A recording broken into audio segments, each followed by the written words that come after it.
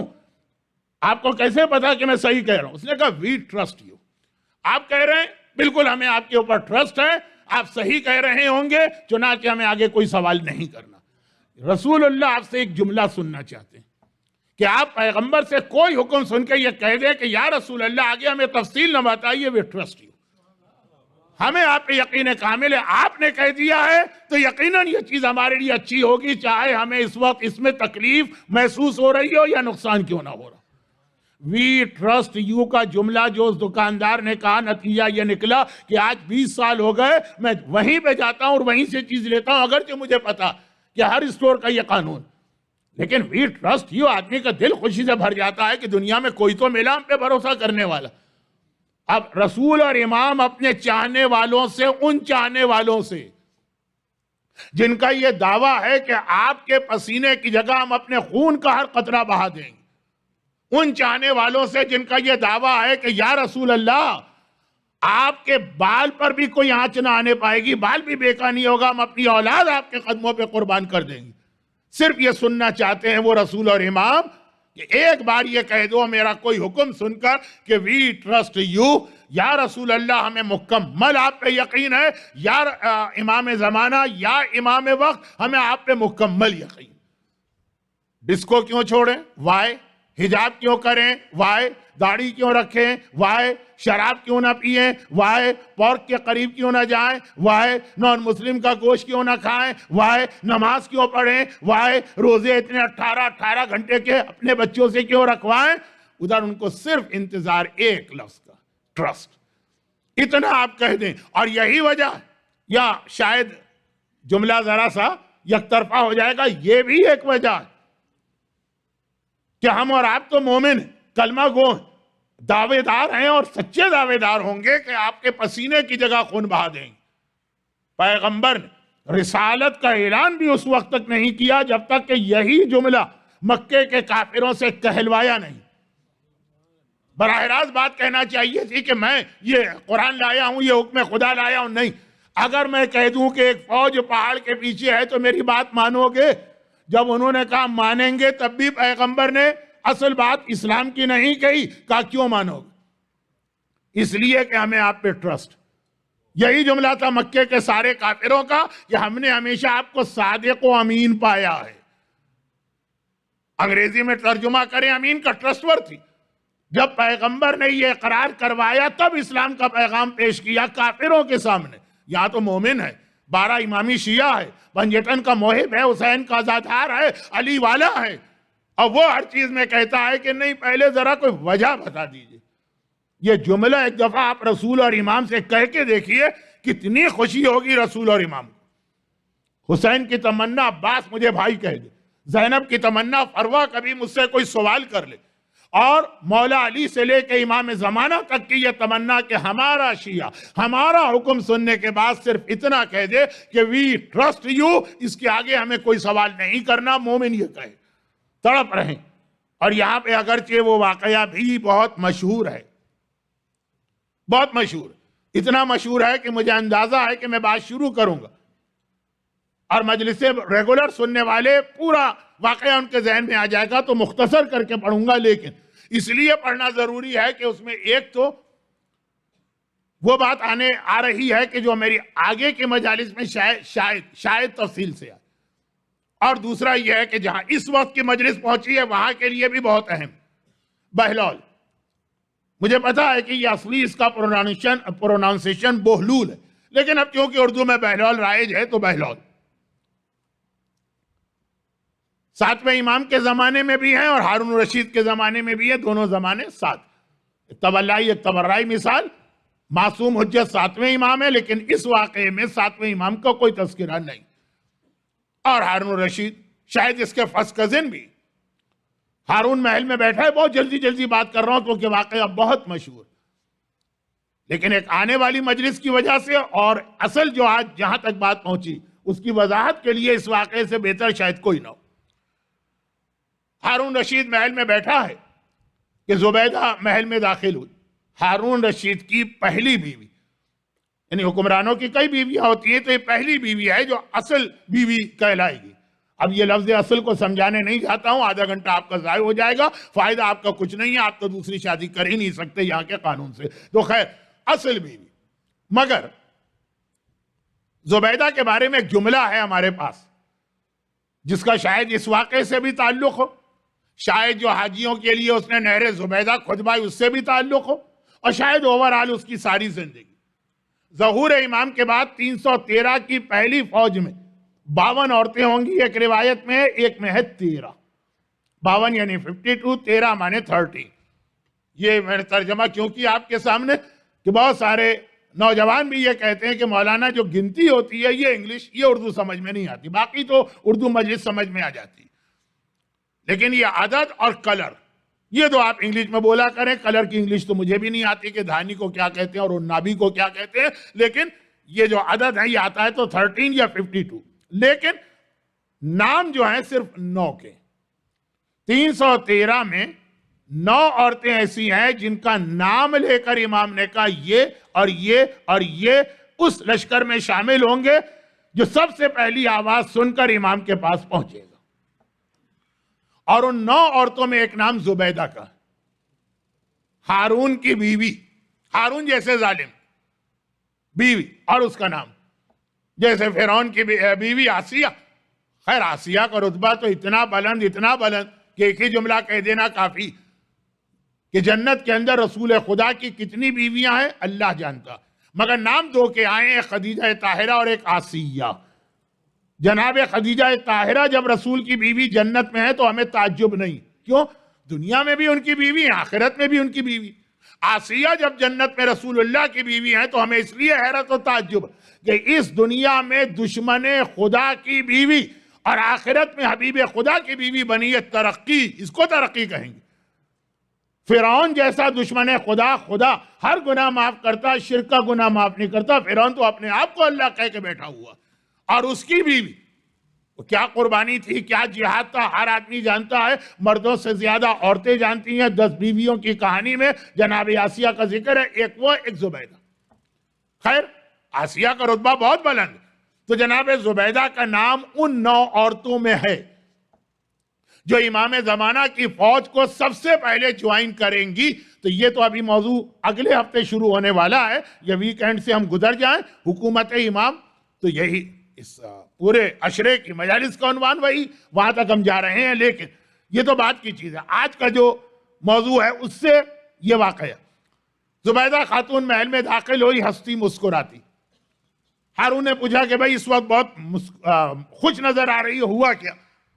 کہا کہ میں بغداد کی گلیوں سے گزر رہی تھی اپنی شاہی سواری میں نے دیکھا ایک کونے میں بہلول بیٹھے ہوئے مٹی کے گھر بنا رہے ہیں. روایت واقعہ آپ کی سمجھ میں آ گیا. اس کا آخری جملہ, بہلول کا محل میں آنا جانا بہت زیادہ تھا کیونکہ ہارون کے فرسٹ کزن تھے.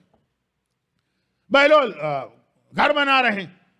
میں نے ایسے ہی پوچھ لیا. بہلول تو نعوذ باللہ پاگل مشہور تھے, دیوانے کہیے کہ تو خطرناک والے نہیں, تو ایسے لوگوں سے تو آدمی چھیڑ چھاڑ کرتا. میں نے پوچھ لیا کہ کیا؟ کہا کہ میں جنت کے محل بنا بنا کے بیچ رہا ہوں. جو آپ نے بچوں کو دیکھا ہوگا بیچز پہ جاتے ہیں, ساحل سمندر پر ریت کے گھروندے بناتے ہیں ویسے. میں نے پوچھا کہ مجھے بیچو گے؟ کہا کہ میں تو بیٹھے ہی ہوں مارکیٹ میں بیچنے کے لیے, جس کا دل چاہے خرید. کہا ایک محل مجھے دے دو. کیا قیمت ہے؟ کہا 1 درہم. آپ کے یہاں شاید 99 سینٹ کی کوئی دکانیں ہوتی ہوں گی, تو بہرحال ڈالر شاپ کے $1 1 درہم کا ایک محل, وہ میں نے خرید لیا. اب یہ بھی سمجھ رہی ہے کہ وہ دیوانہ آدمی ہے, پاگل پنے کی بات ہے, تو مسکراتی ہوئی آ رہی. ہارون نے ایک مرتبہ کہا افسوس تمہاری عقل پر. وہی جملے کہے ہوں گے جو ہم اور آپ کہہ دیتے ہیں, عورتوں کی عقل تو گدی میں ہوتی ہے, اور عورتوں کی عقل تو ایڑی میں ہوتی ہے, اور عورت کے پاس تو عقل ہی نہیں ہوتی. 1 درہم تم نے ضائع کر دی. پاگل آدمی کی بات. کیا ان کو کدھر جگہ تو ہے نہیں. احسان بٹ صاحب بڑے ٹینشن میں آ چکے ہیں, تو آپ حضرات سے گزارش یہ ہے کہ ان کی ٹینشن ختم کریں, مومنین کی مدد کریں, اگر کچھ آگے آ سکتے ہو.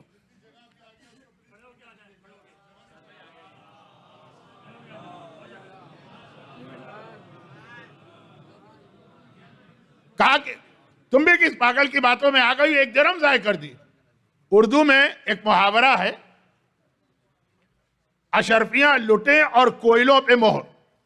اب یہ ہارون جیسے بادشاہ درہم ورم کی بات تو چھوڑیے, ملین درہم بھی ان کے لیے کوئی حیثیت نہیں رکھتے. کیسے یہ بانٹا کرتے تھے کبھی تاریخ میں ان کے اس سخاوت کو دیکھا کر. لیکن اب 1 درہم کا بھی نقصان, بہلول سے ویسے ہی چڑھتے ہیں جیسے ہمارے یہاں بہت سے لوگ ویسے پیسہ خرچ کرنے کو ہر جگہ تیار. خمس کا نام لے لیجئے تو بس, جیسے قرآن کہتا ہے اب عزت نہیں, قرآن کہتا ہے کہ چہرہ ذلہ وجہہ مسودہ, چہرہ کالا پڑ جاتا. ویسے بہت خرچ کریں گے, حتیٰ چیریٹی کے کام میں بھی خرچ کریں گے, اللہ رسول کے نام پہ بھی خرچ کریں گے. لیکن چونکہ مرجعیت سے چڑھ ہے, تقلید اور اجتہاد کے نظام سے چڑھ, تو جہاں آیا کہ خمس کے نام پہ بھی کچھ دے دو, بہت مختصر رقم, جو اکثر میں مثالیں دیتا ہوں کہ بھئی سجدگاہ کا خمس کتنا بنے گا, سینٹس میں جائے گا, سینٹس میں وہ بھی لوگ دینے کو تیار نہیں. کفن کا خمس کتنا بنے گا, یہ کہا جائے کہ آپ نے جو $1 ملین کی انویسٹمنٹ پراپرٹی لی ہے, تو انویسٹمنٹ پراپرٹی پہ تو پورا خمس ہوتا. البتہ جتنا آپ نے ڈاؤن پیمنٹ کیا ہے اور جتنا آپ ہر مہینے مورگیج دے رہے ہیں, تو پھر آدمی ذرا ہیزیٹیٹ کرے تو سمجھ میں آتا ہے رقم بہت بڑی بتا دی. لیکن یہ سجدگاہ, یہ تسبیح, یہ کفن, اس کے اوپر بھی صرف اس لیے کہ الرجک ہیں مجتہدین, خمس کا مطلب ان کو دو, یہ ہم کو برداشت نہیں. ہارون رشید کی کیفیت, اب مومن کہاں, ہارون رشید کہاں, زمین اور آسمان کا فرق ہے. لیکن کہیں کہیں پر یہ دونوں لائنیں مل کیوں جاتی, یہ بالکل الگ الگ چلنی چاہیے. کہا کہ 1 درہم تم نے ضائع کر دی. خیر بات ختم ہو گئی, رات کو سویا. ہارون تو دیکھا میں جنت میں ہوں. یہ لوگ جنت صرف خواب میں دیکھ سکتے ہیں. تو خیر یہ دیکھا کہ جیسے میں جنت میں ہوں, اور بڑا شاندار محل نظر آ رہا ہے. یہ محل کس کا ہے؟ کہا تیری بیوی زبیدہ کا ہے. میری بیوی کا یہ محل, آخر کیوں ملا اس کو یہ محل؟ کہا اس نے ابھی تک کوئی ایسا عمل نہیں کیا جس سے اس کو محل ابھی مل جائے. یہ تو قیامت کے دن حساب کتاب کے بعد طے ہوگا. لیکن یہ محل اس نے خریدا ہے بہلول دانا سے, آج بغداد کی گلی. اب آنکھ کھل گئی. اور آنکھ کھل گئی تو اب ہارون کی بے چینی کہ جلدی سے صبح ہو اور وہی وقت آئے اور میں اسی گلی میں جاؤں اور کاش بہلول بیٹھا مل جائے اور کاش آج بھی وہ پاگل آدمی گھر بنا رہا. اور سب کچھ ویسے ہی ہوا. وہاں پہنچ گئے, دیکھا کہ ہاں بیٹھا بھی ہے, گھر بھی بنا رہا ہے. کہا کہ بہلول یہ کیا کر رہے ہو؟ وہی سوال جواب جو کل زبیدہ کے تھے, یاد تھے اس کو. کہا کہ یہ جنت کے محل بنا رہا ہوں. کہا بیچو گے؟ کہا بیچنے کے لیے ہی تو بنا رہا ہوں. کہا تو ایک مجھے بھی چاہیے, کیا قیمت ہے؟ کہا تیری ساری حکومت. اب ایک مرتبہ چوک لگا. دنیا میں مہنگائی بہت ہے اور بڑی تیزی کے ساتھ مہنگائی جو ہے وہ بڑھتی چلی جا رہی. لیکن اتنی تیزی بھی کیا انفلیشن ریٹ اتنا زیادہ کہ کل 1 درہم, آج پوری حکومت 24 گھنٹے میں. گھبرا کے کہا لیکن یہی محل تو کل تم نے 1 درہم کا بیچا تھا. ہم بھی دکاندار سے کبھی یہ کہتے ہیں کہ کل تو تم نے اتنے کی یہ چیز دی تھی, آج اتنے کی. تو اس کا جو جواب تھا نا, یہ ہے میرا موضوع. پورا آپ کو واقعات 10,000 دفعہ کا سنا ہوا, اس لیے سنایا. گرچہ اصل میں زبیدہ خاتون کا تعارف کرا کے اپنی خواتین کو لشکر امام کے لیے تیار کرانا چاہتا ہوں, لیکن وہ اصل مجلس تو بعد میں آئے گی. ابھی یہ جملہ, بھئی کل تو تم نے 1 درہم کا بیچا, آج پوری حکومت. کہا کہ فرق ہے, کل بغیر دیکھے خریدا گیا تھا, آج دیکھنے کے بعد خریدا جا رہا. بھئی یہی اطاعت رسول کہ دیکھنے کے بعد اگر پیغمبر کا کوئی حکم مانا, لاجک سمجھ میں آنے کے بعد امام کا کوئی حکم مانا تو کیا کمال کیا. وہ تو آپ کسی نان مسلم کو بھی سمجھا دیں کہ بھئی اس چیز کے یہ نقصانات ہیں, اور اسے معلوم ہو جائے کہ نقصانات ہیں, وہ چیز چھوڑ دے گا. نہ رسول کو مانے, نہ امام کو مانے, نہ دین کو مانے, نہ شریعت کو, نہ اسلام کو. کتنے اسلام کے ایسے حرام ہیں جو بہت سارے نان مسلم چھوڑتے جا رہے ہیں اس وجہ سے کہ دوسرے نقصانات, یہ نہیں کہ وہ شریعت کا حکم. ہمارا اور آپ کا کمال, ہمارا اور آپ کا امتحان, ہمارا اور آپ کا جو ایمان کا مقصد ہے وہ ہے کہ بغیر دیکھے ماننا. چنانچہ ایسے واقعات بھی ہمارے پاس ہیں. بعض اوقات ہمیں افسوس ہوتا ہے کہ یہ واقعات کیوں, مگر یہ اس زمانے کے مومن کا جذبہ کہ پیغمبر نے کوئی حکم بتا کر وضاحت کرنا چاہیے کہ اس کا فائدہ کیا ہے. بلال نے روک دیا, سلمان نے روک دیا, ابو ذر نے رسول کو روک دیا. کہا یا رسول اللہ ہمیں کچھ آگے نہ بتائیے, ہم تو اس پر اس لیے عمل کرنا چاہتے ہیں کہ آپ نے کہا. ہمیں پتا ہے کہ روزے کے فائدوں میں مثلا ایک جسمانی صحت بھی حاصل ہے, اور ایک روایت میں آیا بھی ہے کہ سوموا تصحوا, روزے رکھو اور صحت پاؤ. لیکن ہم اس لیے روزے نہیں رکھنا چاہتے, ادھر سے حکم آیا ہے بس آنکھیں بند کر کے ماننا ہے. تو جنت کا محل انہی کے لیے ہے, اور آسان جو رسول اور امام کو اتنا بلائنڈلی فالو کریں. جو میں نے کل بھی عرض کیا کہ یہ خصوصیت صرف رسول اور امام کے لیے ہے. مگر جو بات آگے بڑھ رہی تھی, آج اور آج بھی نہیں, آنے والے 2 دن بھی تقریر کے ابتدائی حصے میں یہی پیغام مختلف حوالوں سے آئے گا کہ یہ جو اطاعت ہے یہ کتنی اہم خاصیت. کیونکہ دنیا کے 2 لشکر ایسے جس کے بارے میں یہ کہا گیا کہ وہ سر سے پیر تک اطاعت کا مجسمہ, اور اول سے آخر تک, یعنی ان میں ایک سپاہی بھی کمزور نہیں ہے اطاعت. رسول اللہ کے لشکر بھی ایسے نہیں تھے, میدان سے بھاگنے والے بھی تھے, شک کرنے والے بھی تھے, جنگ سے گریز کرنے والے بھی تھے. یہ صرف 2 لشکر, ایک کربلا کا حسینی لشکر, ایک امام زمانہ کا وہ الہی لشکر. تو اس لیے ہم وہاں تک پہنچنے کی خاطر یہ باتیں واضح کر رہے ہیں. اب یہاں روکی, اور یہ جو کل بات رہ گئی تھی اس کو ذرا سا مکمل کر کے اس کے اگلے مرحلے میں جائیں. کل کیا بات رکی تھی کہ اب یہ اطاعت ہمیں بھی کرنا, ہم بھی یہ چاہتے ہیں کہ بغیر دیکھے ہر چیز پہ عمل کرتے چلے جائیں, مگر نہیں ہو پا رہی ہے یہ اطاعت. تو اس کے لیے اسلام نے ایک ٹریننگ کورس رکھا. مدینے میں شراب کا دریا بہا تھا, باقاعدہ تاریخ میں یہ لفظ آیا ہے شراب کا دریا. کب؟ جس دن شراب حرام ہونے کا حکم آیا. جو پیغمبر کا طریقہ تھا, جب کوئی حرام یا واجب کا حکم آتا تو 8 یا 10 پیغمبر کے پاس بلند آواز والے ایسے نقارچی ہیں کہ جو مختلف پہلوؤں میں پھیل جاتے ہیں اور قرآن کی آیت گلی میں تلاوت کرتے ہوئے آگے بڑھتے جاتے ہیں. اور جس کے کان میں پڑتی ہے وہ آواز ان کو پتا کہ یہ رسول کے وہ اپوائنٹڈ نمائندے ہیں جن کا کام صرف قرآن کی آیت پڑھنا. شراب حرام ہوئی, حکم آ گیا, اور اس زمانے کے عربوں کے پاس پانی کم تھا، شراب زیادہ، گھر میں مٹکے بھرے ہوئے ہیں، ٹنکیاں بھری ہوئی ہیں، سوتے وقت شراب، جاگ کر پہلا جو بیٹری ہمارے یہاں ہوتی ہے کہیں کہیں پہ، وہاں پہ شراب، کھانے سے پہلے شراب، کھانے کے بیچ میں شراب، کھانے کے بعد شراب، نماز سے پہلے شراب، نماز کے بعد شراب. تب وہ پہلے حکم آیا لا تقربوا الصلاۃ وانتم سکارا، کم از کم نماز کے وقت تو اپنے آپ کو نشے سے بچاؤ.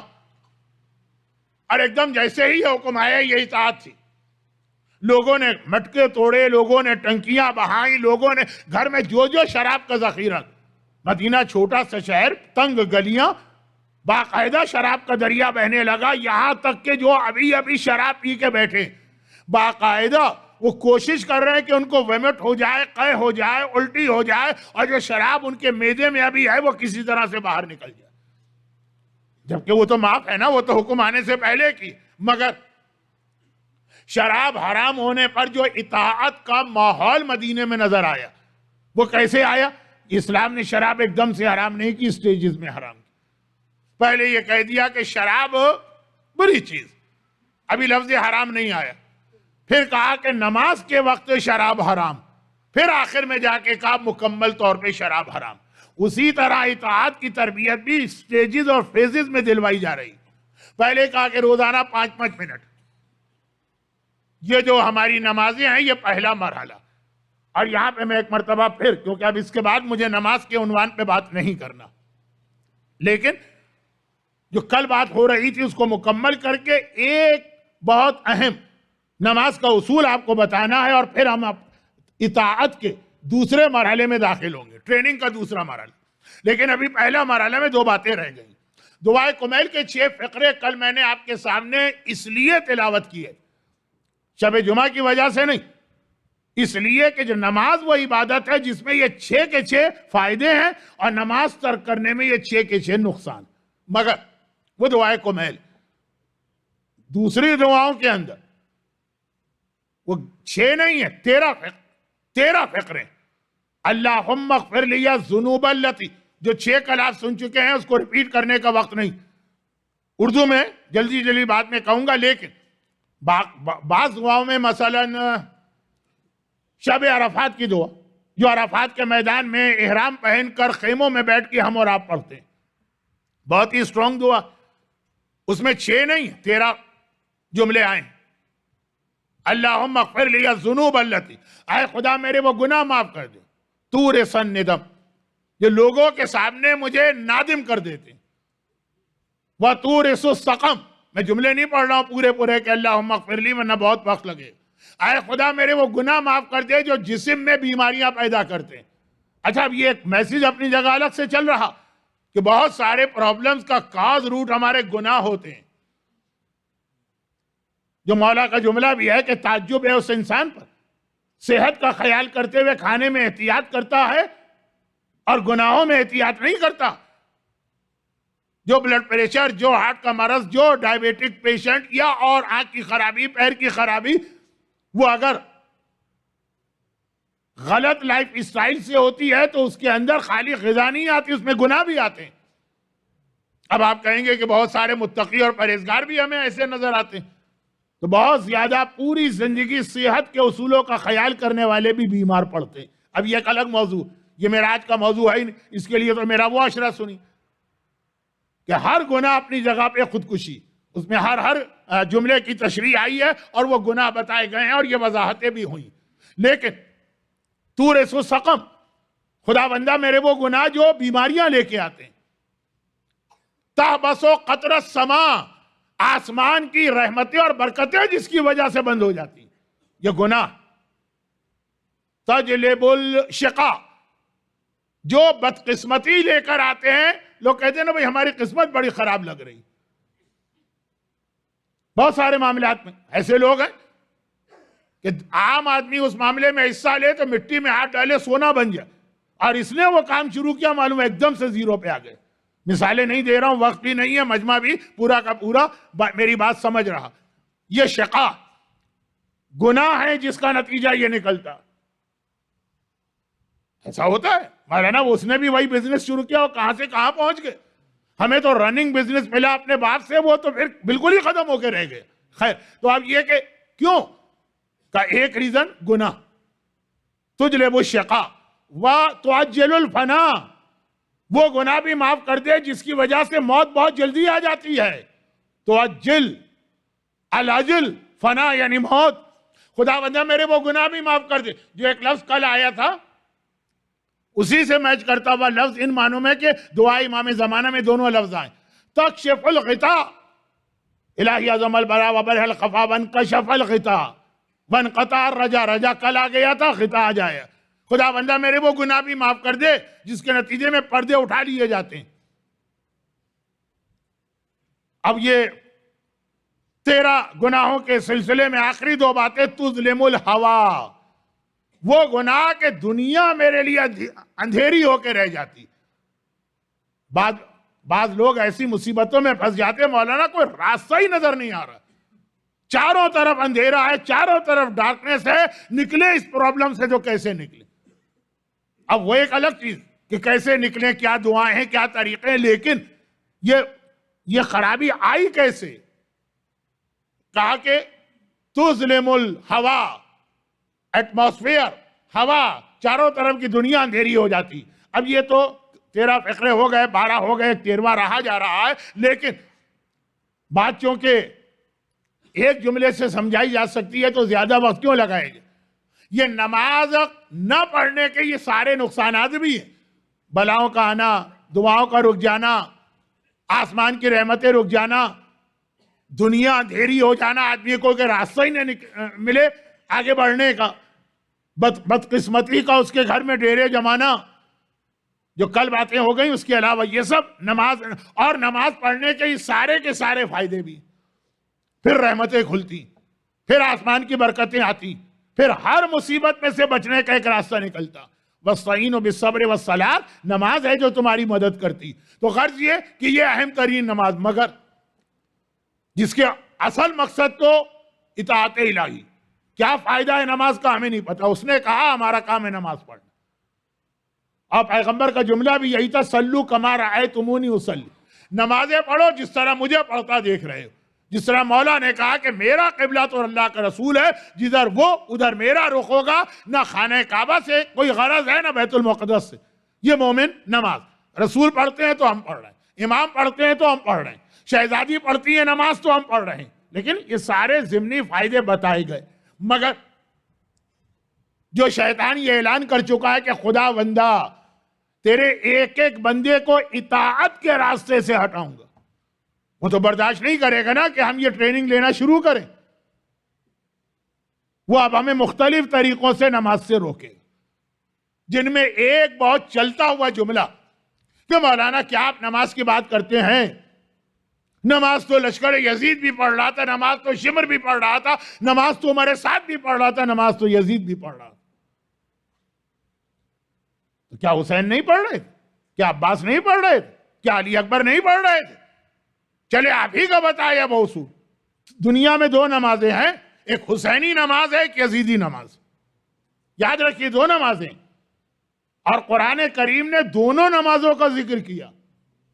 قد افلح المومنون الذین هم فی صلاتہم خاشعون سے لے کے 750 آیتیں ہیں جو نماز کی تعریف کر رہی ہیں، وضاحت کے ساتھ یا اشاروں میں.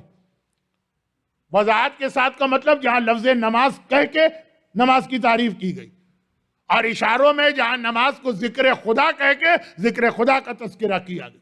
وَمَنْ أَعْرَضَ عَنْ ذِكْرِي فَإِنَّ لَهُ مَعِيشَةً ضَنْكًا، جو میرے ذکر سے منہ موڑتا ہے اس کی زندگی تنگ ہو جاتی. اللہم اغفر لی الذنوب التی تظلم الہوا، خدا بندہ میرے وہ گناہ معاف کر دے جس کے نتیجے میں ہوا تاریک ہو کے رہ جاتی ہے. وہی آیت، وہی روایت، سیم پیغام، مگر دعا کے اندر ہے میرے وہ گناہ معاف کر دے، اور آیت میں ہے کہ یہ خرابی آئی اس لیے کہ تم نے نماز چھوڑ دی. بالکل وضاحت. تو اب یہ 750 آیتیں ہیں جو حسینی نماز کو بتا رہی ہیں، اور ایک آیت ہے جو یزیدی نماز کو بتا رہی.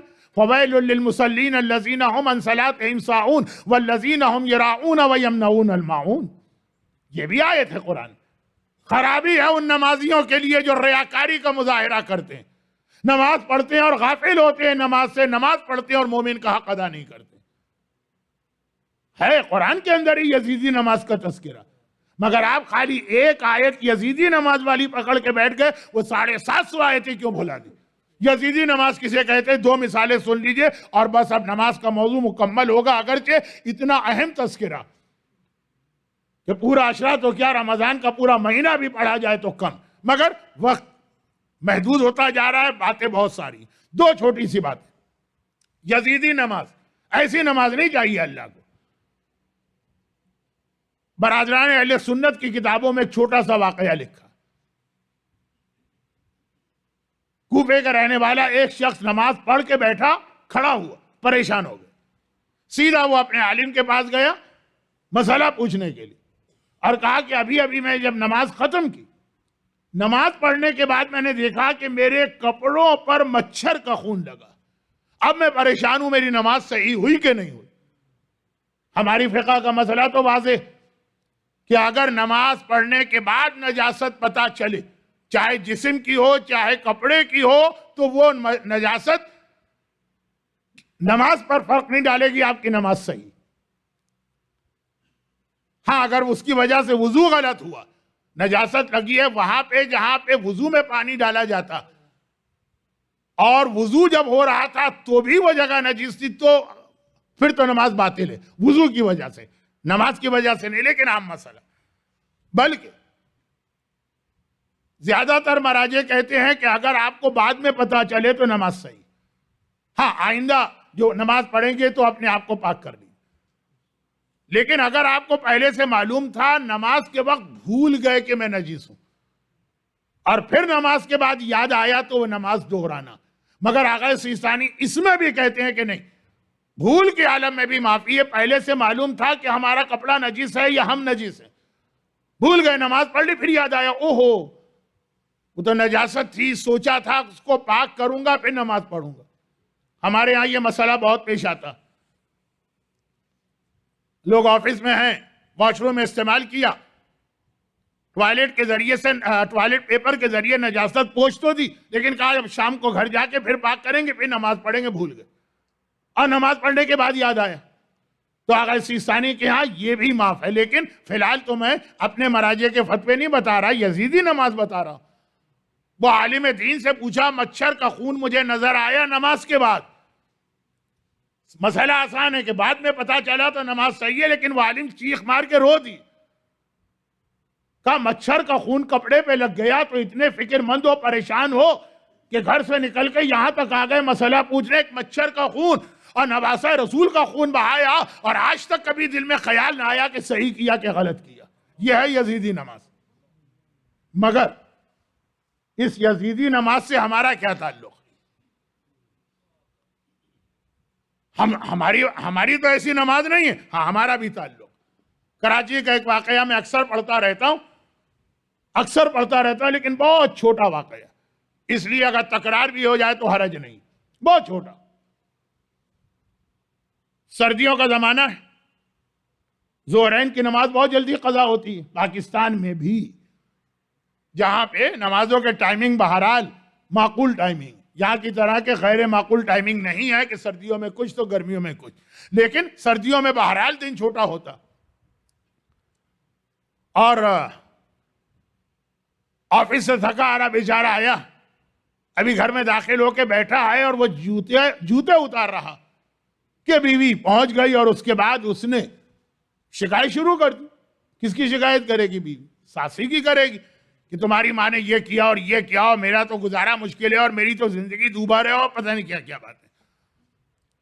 بھئی یہ جو جوتا اتار رہا تھا، ایک جوتا اتارا تھا، دوسرا ابھی ہاتھ میں تھا، وہی اٹھا کے، یہ سچی بات کہہ رہا ہوں ممبر پہ، ماں کے سر پہ اتنے جوتے مارے، اتنے جوتے، ایک دو نہیں، ادھر سے مسجد سے اذان کی آواز آ گئی، گھبرا کے جوتا پھینکا کہ وقت نماز ہو گیا ہے، کہیں میری جماعت نہ چھوٹ جائے، میں جا رہا ہوں، لیکن ماں کو بتا کے گیا میں جا رہا ہوں، واپس آ کے جہاں سے سلسلہ میں نے روکا ہے نا، وہیں سے دوبارہ یہ سلسلہ شروع کروں گا۔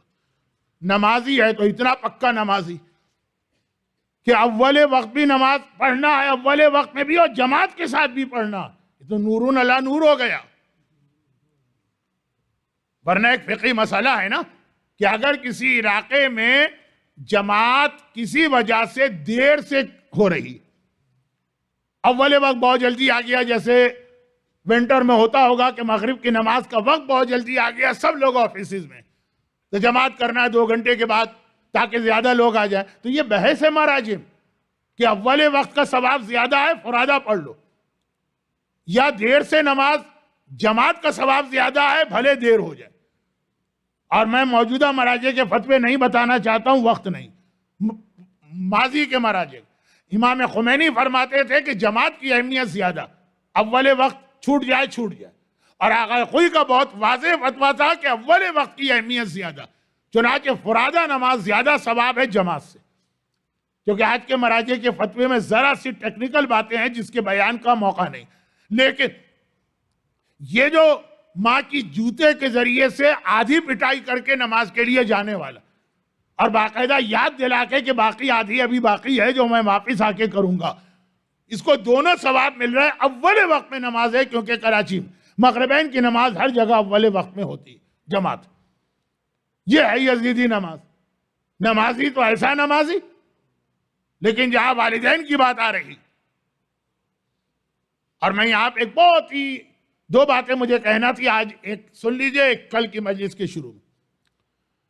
اب بہت یہ دونوں واقعات ایسے ہیں کہ ایک کا تو میں خود آئی وٹنس ہوں، اور ایک بہرحال میری نانی اور والدہ کا آنکھوں دیکھا واقعہ.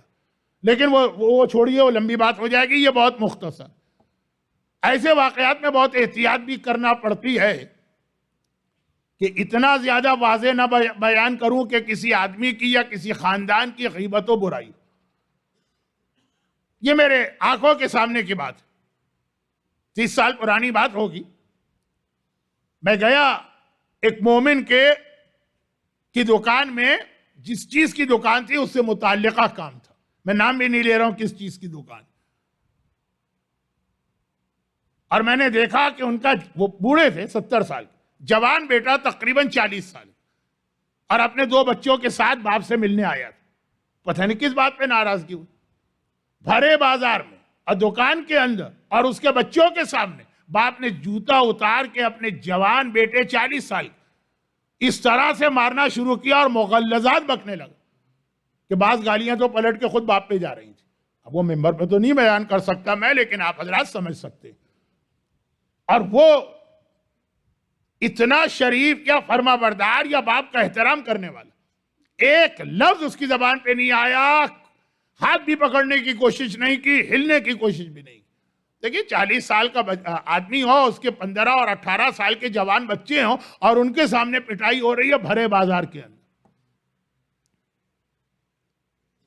اور آج میں جانتا ہوں، اب وہ صاحب کراچی سے لاہور شفٹ ہو گئے. کراچی میں اس وقت پورے خاندان کے پاس 4 بھائی تھے، ایک دکان. آج اکیلے اس آدمی کے پاس کراچی میں اربوں کی پراپرٹی ہے. اور ابھی میں جب پچھلے سال لاہور گیا تھا مجلسیں پڑھنے، تو وہاں تو ان کی پراپرٹیز اور کاروبار کی ترقی دیکھ کے میں دنگ رہ گئے. اور بھائیوں نے بھی آ کے کہا، دوسرے لوگوں نے بھی کہا کہ مولانا دیکھیے یہ آدمی پتہ نہیں کیا فراڈ کرتا ہے، کیا اس کے پاس کوئی غیبی نسخہ ہے، کیا یہ کیمیا بنانا جانتا ہے، یعنی سونا بنانا. ہم سب ایک ساتھ ایک ہی بزنس میں تھے، یہ کہاں سے کہاں نکل گئے. کراچی کی پراپرٹیز تو میں نے بھی دیکھی، اور اتنی اونچی اونچی عمارتیں ہیں، میں اس سے زیادہ کہوں گا تو شاید اس خاندان کی توہین ہو جائے. میں نے کہا اور تو مجھے کچھ نہیں پتا، لیکن یہ واقعہ میری آنکھوں کا دیکھا ہوا کہ پلٹ کے ایک لفظ فلا تقل لہما اف، خبردار باپ کے سامنے اف بھی نہ کرنا. یاد رکھیے اف جو ہے یہ توہین کا جملہ نہیں ہے کہ لوگ کہتے ہیں قرآن منع کر رہا ہے باپ کی توہین. اف ہے تکلیف کا جملہ کہ باپ مار رہا، تکلیف کے عالم میں آدمی اف کہتا ہے، اس میں کسی کی توہین نہیں ہوتی ہے. لیکن کہا کہ اپنے درد اور تکلیف کا بھی اظہار نہ کرنا، کہیں باپ کو برا نہ لگ جائے. کون باپ جو ایسی حرکتیں کر رہا ہے کہ اس کا کلیجہ جل رہا ہے یا فزیکل ٹارچر ہو رہا؟ کہا اپنے اف کو کنٹرول کر کے رکھو، کہیں یہی چیز باپ کو بری نہ لگ جائے یا اس کے دل کو تکلیف نہ پہنچ جائے. میں نے اپنی آنکھوں سے 30 سال پہلے دیکھا ہے. آج آپ آ کر مجھ سے پوچھیں کہ پتہ نہیں کسی فقیر نے ان کو کوئی نسخہ دے دیا ہے، یا کوئی وہ گناہ اور فعل حرام کر رہے ہیں، یا ان کو کہیں سے سونا بنانے کا نسخہ ہاتھ لگ گیا ہے. وہ کیا پاکستان میں کون گزرے تھے کیا؟ ڈبل شاہ، وہ ہر چیز کو ڈبل کرتے تھے، عورتوں نے پورے خاندان کے زیورات جمع کر کے دیے. یہ سب آپ کی باتیں. میں نے تو دیکھا کہ کس طرح سے انہوں نے باپ کی اس فرما برداری کا مظاہرہ کیا جو شرعاً واجب بھی نہیں. شرعاً اتنا زیادہ برداشت کرنا واجب بھی نہیں، لیکن ثواب تو ہے نا، فضیلت تو ہے نا، برکتیں تو ہے نا. کہ ایک یہ نمازی ہوتا اور ایک وہ نمازی ہوتا ہے کہ آدھے جوتے مار کے واپس باقی آدھے جوتے بات میں رکھنا. اور بس پیغمبر کی ایک حدیث بہت جلدی پڑھ دوں. مجھے پتا ہے کہ جلدی کے نتیجے میں پیغام غلط پہنچے گا اور غلط جگہ پہنچے گا. بہت میرے عجیب جملے بن گئے نا. غلط پیغام پہنچے گا اور غلط جگہ پہنچے گا، لیکن پھر بھی پڑھ رہا ہوں کیونکہ میرے اعتبار سے تو مجالس کا سلسلہ ابھی جاری ہے. جو بات آج مختصر آئے گی کل تفصیل کے ساتھ آ جائے گی. اب وہ مجمع کی مرضی ہے، کل آئے کہ نہ آئے. پیغمبر کی ایک حدیث ہے جو میں اکثر پڑھتا ہوں، صرف حدیث پڑھ رہا ہوں. وضاحت کر دیتا تو یہ جو دو میرے دل میں خطرے ہیں کہ غلط جگہ جائے گا پیغام اور غلط پیغام جائے گا، یہ ختم ہو جاتے خطرے. لیکن میں تفصیل نہیں بتا رہا ہوں. فرما رہے ہیں جب بھی جبرائیل میرے پاس آتے ہیں، جب بھی جبرائیل میرے پاس آتے ہیں، چاہے وہ وحی لے کر آئیں تو جو مسجد النبوی میں مقام جبرائیل ہے وہاں سے آتے ہیں، چاہے بغیر وحی کے زیارت کے لیے آئیں تو وہ جو باب جبرائیل ہے وہاں سے آتے ہیں. آج کی مسجد النبوی میں جبرائیل کے 2 انٹری پوائنٹ اور دونوں بہت ہی معتبر حدیث سے ثابت. بلکہ مقام جبرائیل کے لیے تو آیت اللہ سیستانی نے فتووں کی کتاب میں خاص عمل لکھا. خیر، تو بات یہ ہے کہ جبرائیل جب بھی آئیں وہی لے کر آئیں کہ خالی ویسے ہی پیغمبر کی خدمت میں حاضر. 4 باتوں کی اتنی تاکید کرتے ہیں کہ مجھے تو لگا کہ یہ واجب ہونے والی ہے. نمبر 1 مسواک. جب بھی آتے ہیں مجھے لگا کہ مسواک اسلام میں اسی طرح واجب ہونے والی ہے جیسے غسل جنابت واجب ہے یا وضو واجب. اور نماز شب اتنی تاکید کرتے ہیں کہ مجھے لگا کہ نماز شب اسلام میں 6ٹھی واجب نماز بننے والی ہے. رسول اللہ پہ تو نماز شب واجب ہے، ہماری اور آپ کی بات. اور جب بھی آتے ہیں پڑوسی کا اتنا حق بتاتے ہیں کہ مجھے لگا کہ عنقریب یہ حکم آنے والا ہے کہ کوئی مر جائے تو اس کی میراث میں بھی ایک حصہ پڑوسی کا. بیٹوں کو ملتا ہے، بیٹیوں کو ملتا ہے، بیوی کو ملتا ہے، پڑوسی کو بھی دو. اور بیوی کے حق کی اتنی تاکید کرتے ہیں کہ مجھے لگا عنقریب آیت آنے والی ہے کہ اف بھی نہ کرنا بیویوں کے سامنے. اچھا، اس پہ ویسے ہی ہم عمل کر رہے ہیں لیکن یوں جبرائیل کی بات کی جا رہی ہے. اب یہ جو میں نے کہہ دیا کہ ویسے ہی عمل کر رہے ہیں، ہوتا یہ ہے کہ ہر جگہ بیچارہ متقی اور پرہیزگار مارا جاتا. اگر عورت بہت زیادہ دیندار ہے تو شوہر کے مظالم شروع ہو جائیں. مرد بہت زیادہ دیندار ہے تو بیوی کے. لیکن یہ موضوع یہیں پہ روک دیجئے. تو میں نے کہا کہ غلط پیغام نہ پہنچ جائے اور غلط جگہ نہ پہنچ جائے. اب وہ جگہ سے تو آپ سمجھ گئے ہوں گے نا کہ کہا، لیکن اس کی وضاحت کل ہوگی. اف پر بات آئے. یہ ہے وہ نمازیں جو یزیدی نمازیں. یہ نہیں جو آپ اپنے مسجدوں اور اپنے امام باڑوں اور کربلا کے حرم اور نجف کے حرم اور مراجع کے پیچھے اور علماء کے پیچھے پڑھتے ہیں. یہ یزیدی نماز نہیں ہے کہ کہہ دیا کہ مولانا نماز بہت ہو گیا، نماز تو یزید بھی پڑھتا تھا. آپ سے کہا جا رہا حسینی نماز پڑھے، جو اتنی اہم نماز ہے کہ میدان کربلا کے برستے تیروں میں اگر وقت نماز آیا، حسین نے جہاد کربلا روک دیا اور نماز پہلے پڑھی. ہاں، ہم کون ہیں؟ ہم آج اس دنیا میں اگر زندہ ہیں ایمان کے ساتھ تو کربلا کی وجہ سے. کربلا ہماری زندگی ہے، کربلا ہماری شہرک ہے. کربلا ہی جب تک ہمارے پاس ہے کوئی ہمیں نہیں مٹا سکتا. وہ کربلا روک دی جاتی ہے جب وقت نماز آتا. اور دوسرا جملہ بھی سن لیجئے، اگرچہ دوسرا جملہ اتنے جلدی پڑھنے میں مجھے مزہ بھی نہیں آ رہا ہے، لیکن اب میں مزے کے لیے تو مجلس نہیں پڑھ رہا ہوں. پیغام غدیر خم کے میدان میں پیغمبر نے جب من کن تو مولا کا اعلان کیا تو خالی یہ اعلان نہیں کیا، 3 دن قافلے کو روک کر ہر ایک سے علی کے ہاتھ پر ہاتھ رکھ کر بیعت کروائی. علی کی بیعت ہو رہی ہے، ولایت. مگر وقت نماز آتا ہے، پیغمبر کہتے ہیں رک جاؤ، کوئی بیعت نہیں ہوگی، پہلے نماز پڑھی جائے گی، پھر یہیں سے سلسلہ کنٹینیو ہوگا. وہ ولایت کا اعلان ہے، یہ شہادت کا پیغام. وہ غدیر ہے یا کربلا، شیعت نامی ان دو چیزوں کا، یا غدیر یا کربلا، اور دونوں میں ہمیں پیغام ملا کہ نماز کتنی اہم عبادت۔ کربلا تو مجلس کے شروع میں واقعات چونکہ آ چکا، تو اب براہ راست ہم کو مصائب پہ جانا ہے۔ نماز کو روکا گیا، اور خالی اس طرح سے نہیں روکا گیا، حبیب کو تو نماز کے لیے بھجوایا گیا، کیونکہ حبیب بھی کوفے والے ہیں اور سامنے کے لشکر کے تمام بڑے سردار کوفے کے ہیں۔ مگر اس سے پہلے ایک بہت ہی کم نام لیا جاتا ہے لیکن ہے اہم صحابی، ابو ثمامہ، حسین کے صحابی ہیں۔ میدان جہاد کے درمیان جہاد کرتے کرتے ایک بار ابو ثمامہ نے آسمان کو دیکھا، آواز دی، مولا وقت زوال آ گیا ہے، وقت نماز آ گیا ہے۔ اور حسین نے پہلے تو ہاتھ اٹھا کے ابو ثمامہ کو وہ دعا دی، جعلک اللہ من المصلین، تم نے کتنے اچھے موقع پر کتنی اچھی عبادت کو یاد کیا، اللہ تمہیں قیامت کے دن نمازیوں کے گروہ میں شامل کرے۔ اور پھر حبیب سے کہا کہ جاؤ اور جا کے اجازت لے کے آؤ۔ کربلا کا جہاد پورے عروج پر تھا جب روک دیا گیا، یعنی دشمن نے اگر جنگ بند نہیں بھی کی، حسین نے اپنا جہاد روک دیا اور پہلے نماز پڑھی۔ البتہ اس نماز میں حبیب اس لیے شریک نہ ہو سکے کہ یہ نماز حبیب کو حسین کے نانا کے پیچھے کوثر کے نہر کے کنارے پڑھنا تھی۔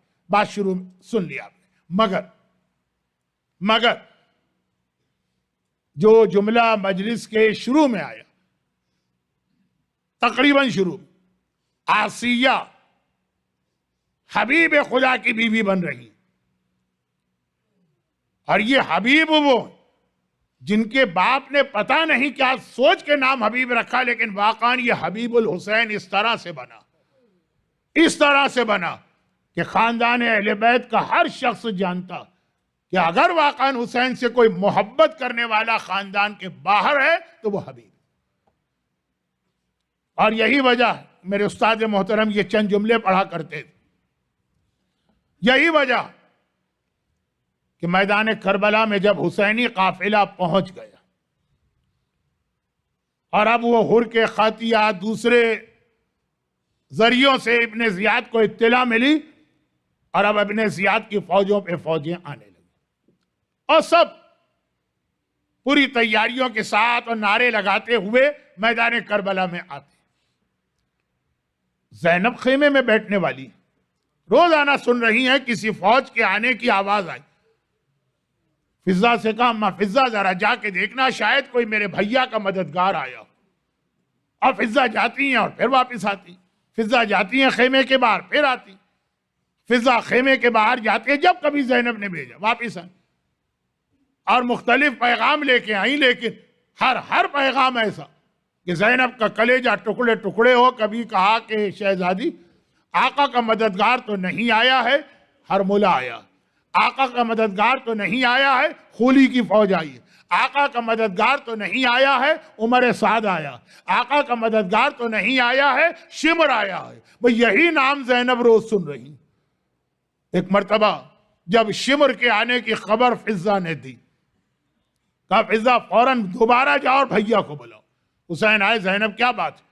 کہا بھیا یہ روز میں کیا خبریں سن رہی، تیرے خون کے پیاسے، تیرے دشمن، ہمارے خاندان کے دشمن روز بروز آ رہے ہیں، کیا اس بھری کائنات میں کوئی نہیں ہے جو محمد کے نواسے کی مدد کو آئے؟ حسین نے کہا زینب کوئی اور یہ سوال کرتا تو میں جواب دیتا بھی، اب تمہیں کیا بتاؤ، تم نے دیکھا کہ نانا رسول خدا کی وفات ہوئی، کس نے ہمارا ساتھ دیا؟ اماں فاطمہ پہ اتنے مظالم ہوئے، کس نے ہمارا ساتھ دیا؟ بابا علی مرتضیٰ کو شہید کیا گیا، کس نے ساتھ دیا؟ بھیا حسن مجتبیٰ کا کلیجہ ٹکڑے ٹکڑے کر دیا گیا، کس نے ساتھ دیا؟ زینب نے کہا لیکن بھیا ایک آدمی اس کائنات میں ایسا کہ مجھے یقین ہے اگر تو اسے بلائے گا، کوئی آئے کہ نہ آئے، وہ ضرور آئے گا، تیرے بچپنے کا دوست حبیب ابن مظاہر۔ آئے حبیب کتنے خوش قسمت ہو کہ تمہاری وفا پر زینب کبریٰ کو اتنا یقین ہے کہ زینب تمہارا نام لیتی ہیں، بھیا حبیب کو خط لکھ۔ واقعات بہت مشہور ہیں تو میں، اور آج مجلس واقعاً ذرا طولانی ہو گئی، جلدی سے آخری مراحل پہ جاتا ہوں، اور ایک جملہ کہہ کر کہ جہاں اصل تقریر ختم ہوئی تھی باپ، مصائب کے اندر بھی وہ ٹکڑا آخر میں آئے گا باپ، ذہن میں رکھیے کہ یہ مناسب ہے۔ لیکن حبیب دوپہر کا وقت ہے، شہر کوفہ میں کھانا کھا رہے ہیں۔ اچھا، کوفہ شہر میں چاروں طرف پہرا لگ گیا ہے، باہر جانے کے سارے راستے بند۔ حبیب کھانا کھا رہے ہیں کہ ایک مرتبہ زوجہ حبیب، ہاں اللہ، یہ ہے وہ مومنہ جو واقعاً ایک رول ماڈل ہے ہماری خواتین کے لیے۔ اگر حبیب ایک رول ماڈل ہے مردوں کے لیے تو زوجہ حبیب کھانا کھاتے کھاتے گھبرا کے کہا، حبیب یہ لقمہ میرے گلے میں اٹک گیا، ایسا لگ رہا ہے کہ کوئی ہم کو اس وقت یاد کر رہا۔ اور جیسے ہی زوجہ حبیب نے یہ کہا، دروازے پہ دستک کی آواز آئی، اور آواز آئی، انا برید الحسین، میں حسین کا قاصد ہوں۔ بس ایک بار حبیب تڑپ کے اٹھے، حسین کا قاصد ہے، ہاں مگر حجاب ہے اسلام میں، زوجہ حبیب فوراً پردے کے پیچھے چلی گئی۔ آقا کا قاصد بھی ہو لیکن حجاب۔ حبیب نے دروازہ کھولا، قاصد کا چہرہ بعد میں دیکھا، پہلے تو اس کے پیروں پہ گر کے پیروں کو بوسہ دیا، انہی پیروں سے چل کے میرے آقا کی بارگاہ سے میرے پاس آیا اور لا کے بٹھا دیا، باقی ساری باتیں چھوڑتے ہوئے۔ ایک مرتبہ کہا، تو نے کیسے زحمت کی؟ کہا یہ خط حسین کا خط، حبیب کے نام، خاص حبیب کا نام، الی الرجل الفقی حبیب ابن مظاہر، یہ علی کے بیٹے حسین کا خط ہے، اس مرد کی جانب جو علم فقہ جانتا ہے، حبیب ابن مظاہر۔ خط پڑھا اور ایک مرتبہ کہا کہ آقا کو میرا سلام کہہ دینا، میں آؤں گا۔ بلایا گیا تھا خط کا پیغام، اور ادھر وہ قاصد گیا، ادھر زوجہ حبیب پردہ ہٹا کے تڑپ کے آتی ہیں اس کمرے میں۔ حبیب، صدام کے زمانے میں یہ ماحول ہم نے دیکھا، اور بہت سارے شاہ ایران کے زمانے میں ماحول ہم نے دیکھا۔ کیا ماحول؟ شوہر بیوی پہ بھروسہ نہیں کر سکتا ہے، بیوی شوہر پہ، باپ بیٹے پہ بھروسہ نہیں کر سکتا ہے، بیٹا باپ پر، کوئی نہ کوئی حکومت کا جاسوس یا اسپائی۔ وہی ماحول اس وقت کوفے کا یزید اور ابن زیاد نے بنا دیا۔ زوجہ حبیب آئیں، حبیب میرے آقا کا قاصد کیوں آیا؟ اب حبیب بتانا بھی چاہ رہے ہیں اور گھبرا بھی رہے ہیں کہ ایسا نہ ہو کہ میری بیوی بھی اس کیمپ سے تعلق رکھتی ہو یا اپنے شوہر کو روکنے کے لیے خبر کر دے۔ بتانا چاہتے بھی ہیں اور بتا پا بھی نہیں رہے، راز ہے امام کا۔ ایک مرتبہ کہا، آپ یہ تو چھپا نہیں سکتے کہ حسین کا خط ہے۔ وہ تو قاصد نے بآواز بلند کہا تھا، کہا کہ میرے آقا کا خط آیا۔ زوجہ حبیب نے تڑپ کے کہا، تو اس میں کیا لکھا؟ کہا آقا کربلا آ گئے ہیں، مجھے بلایا۔ زوجہ حبیب نے کہا، تو نے کیا فیصلہ کیا؟ کہا بھی میں سوچ رہا ہوں کہ کیا فیصلہ کروں۔ بھئی یہ سننا ہے کہ زوجہ حبیب تڑپ کے اپنی جگہ سے کھڑی ہو گئی، اور یہ مقتل کا جملہ، ایک بار اپنے ہاتھوں سے کنگن اور چوڑیاں اتار کے حبیب کے سامنے پھینکی، کہا حبیب یہ تو پہن لے، اپنی تلوار مجھے دے دے، میں اپنے آقا کی نصرت و مدد کے لیے جاؤں گی۔ اللہ اللہ، یہ دن بھی آنا تھا کہ میری شہزادی کا لال میرے شوہر کو بلائے اور میرا شوہر کہے ابھی میں سوچ رہا ہوں۔ حبیب نے کہا کہ مجھے اپنا خیال نہیں ہے، مجھے تیرا خیال۔ زوجہ حبیب نے کہا میرا خیال، میں مٹی کھا کے گزارا کر لوں گی، مگر یہ برداشت نہیں کر سکتی کہ فاطمہ کا لال میرے شوہر کو بلائے اور وہ نہ جائے۔ حبیب نے کہا تو میں تو یہی چاہ رہا تھا، لیکن تیرا خیال، اب میں جا رہا ہوں۔ کہا مگر ایک وعدہ کر، جب آقا کی بارگاہ میں جائے گا اپنا سلام بعد میں کرنا، پہلے اس کنیز کا سلام آقا کی بارگاہ میں پیش کرنا۔ اور ابھی پریشان، پہرے لگے کیسے نکلوں۔ غلام کو گھوڑا دے کے بھیج دیا، غلام کی اتنی زیادہ نگرانی نہیں، رات کو باہر نکلے، آدھی رات چھپتے چھپاتے دیکھا کہ گھوڑے کی گردن میں بائیں ڈھالے غلام باہر کوفے کے باہر کھڑا اور کہہ رہا ہے کہ اب تک میرا آقا نہیں آیا، اگر فجر تک نہ آیا تو میں تجھ پر سوار ہو کر آقا حسین کی مدد کو جاؤں گا۔ حبیب کی آنکھوں میں آنسو آ گئے۔ ایک مرتبہ کا آقا تو ساری کائنات کا مالک، آج مظلومیت کا یہ دن آ گیا کہ ادنا غلام یہ سمجھ رہے کہ وہ تیری مدد کریں گے۔ بات بہت مختصر، حبیب 7 محرم کو کربلا پہنچی اور پہلی بار حسین کے لشکر میں اللہ اکبر کی خوشی کی آوازیں گونجی، خوشی کے نعرے، سب حبیب کو گلے سے لگا رہے، حبیب کو مبارکباد دے رہے۔ یہ آوازیں زینب نے بھی سن لی۔ پہلا موقع ہے کہ میرے بھیا کے لشکر سے خوشی کی آوازیں آ رہی ہیں۔ فضا ذرا دیکھ کے آنا۔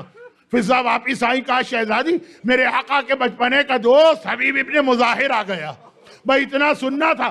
زینب نے کہا فضا جا کے حبیب سے کہنا کہ میں ان سے بات کرنا چاہتی ہوں۔ حبیب کو زینب کا پیغام ملا، کانوں پہ یقین نہیں آیا، حسین ساتھ لے کر آئے۔ خیمے کے اندر زینب، خیمے کے باہر حبیب ہے، بیچ میں پردہ پڑا، پردے کے ساتھ حسین کھڑے۔ ایک مرتبہ کا زینب مبارک ہو، مبارک ہو، میرے بچپنے کا دوست حبیب آ گیا، میں اتنا سننا ہے۔ زینب نے کہا اے حبیب، فاطمہ کی بیٹی زینب تجھے سلام کہتی ہے۔ غش کھا کے حبیب زمین پہ گرنے لگے۔ شہزادی یہ دن آ گیا کہ ہم جیسے ادنا غلاموں کو براہ راست سلام کہا جا رہا ہے۔ زینب نے کہا بس بھیا حبیب، میرے ماں جائے کا خیال کرنا۔ اور 10 محرم کا دن آیا، حبیب کو تو زیادہ جہاد کا موقع نہ ملا، اس لیے کہ نماز کے تانے پر حبیب برداشت نہ کر سکے، تلوار لے کر دشمنوں کے اوپر ٹوٹے، یہاں تک کہ زخمی ہو کے گرے، حبیب کا سر کاٹا گیا۔ اب آخری 2 مختصر روایتیں سن لیجئے۔ حبیب کا کٹا سر نو کے نیزہ پہ بلند ہے، اور ایک مرتبہ یہ قافلہ 11 محرم کو کوفے میں داخل ہوا۔ اب یہ قافلہ کوفے میں آگے بڑھ رہا ہے۔ ایک مرتبہ حبیب کے 2 بیٹے تھے، ایک بڑا ایک چھوٹا۔ ایک مرتبہ ایک نوجوان کی نگاہ نوکے نیزہ پر کٹے سر پہ پڑی، جوش کی عالم میں تلوار نکال کے آیا، نیزہ اٹھانے والے پہ حملہ کیا، اسے قتل کیا۔ وہ کٹا ہوا سر چھینا، سر لے کے یہ کہتا ہوا چلا، ارے جب بیٹے زندہ ہوتے ہیں تو باپ کا سر نوکے نیزہ پہ بلند نہیں ہو سکتا، میں حبیب کا غیرت مند بیٹا ہوں۔ ذرا سنیے، جب یہ جملہ آقا سجاد کے کانوں میں پڑا ہوگا، غیرت مند بیٹے زندہ ہوتے ہیں تو باپ کا سر دشمن کے پاس نہیں رہتا۔ ہائے میرا مظلوم امام سجاد، کیا صبر کا مظاہرہ کیا۔ اور ادھر بس آخری جملے، ادھر ابھی آقا سجاد اس جوان کا جملہ سن رہے ہیں کہ ایسا لگا میرے گھٹنے کو پکڑ کے کوئی ہلا رہا، گرچہ گلے میں توق تھا مگر جھک کے دیکھا ایک چھوٹا بچہ کھڑا ہوا ہے، گھٹنے کو ہلا رہا ہے۔ آقا نے پوچھا بیٹا کیا بات ہے؟ کہا میں حبیب کا چھوٹا بیٹا ہوں، میں حبیب کا یتیم ہوں، میں اتنا سننا ہے۔ سجاد نے پلٹ کے پیچھے کی سواری کو دیکھا، زینب کو آواز دی، پھوپھی اماں میرے چچا حبیب کا یتیم یہاں پہ کھڑا ہے۔ زینب نے جھک کے دیکھا اور کہا اتنا بتا دے۔ کہا میں بہت دیر سے انتظار کر رہی ہوں، اتنا بتا دے تیری ماں کہاں ہے، اسے اس کے شوہر کا پرسہ دوں۔ بھائی اتنا کہنا تھا۔ قریب کے مکان کی چھت سے زوجہ حبیب کی آواز آئی، کہتی ہے شہزادی آپ کی کنیز صبح سے یہاں پہ بیٹھی ہے۔ زینب یہ کریم بنت کریم ہے، شریف بنت شریف ہے۔ ایک مرتبہ زینب نے کہا زوجہ حبیب میں تجھے تیرے شوہر کا پرسہ دے رہی ہوں، میرے شوہر کا پرسہ قبول کر۔ شہزادی اس شوہر مارا گیا، آپ پرسہ دے رہی، آپ کے تو 18 مارے گئے، ارے کوئی آپ کے پاس آیا حسین کا پرسہ لو، عباس کا پرسہ لو، اکبر کا پرسہ لو، اصغر کا پرسہ۔ خداوندہ آج جن مرحوم فصیح جعفری صاحب کے ایصال ثواب کی مجلس ہے ان کو اور دیگر تمام مرحومین کو اعلی علیین میں جوار اہل بیت حبیب ابن مظاہر کے پرچم تلے محشور فرما۔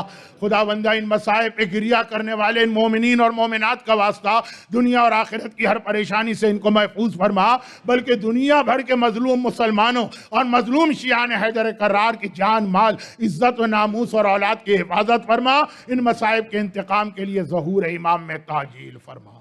ماتم حسین